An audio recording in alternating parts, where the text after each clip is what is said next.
the average monthly honorarium of a punong barangay in the Philippines is about 13,159 pesos monthly. Mali yun Your sa'yo. Honor.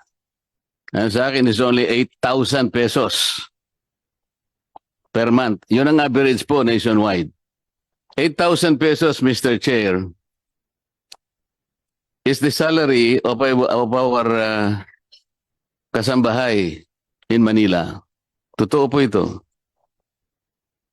So parang kasambahay na lamang po. Ang responsibility ng barangay captain, Mr. Chair, 24/7. Tama? Overwork, underpaid, sabi nila. They're the first responder. Siya lang frontliner. All national governments, palaging inilalatag sa barangay. Ninakaw yung kalabaw ni si barangay.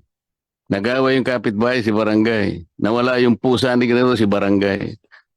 Pero, 8,000 pesos is the national average ng honorarium.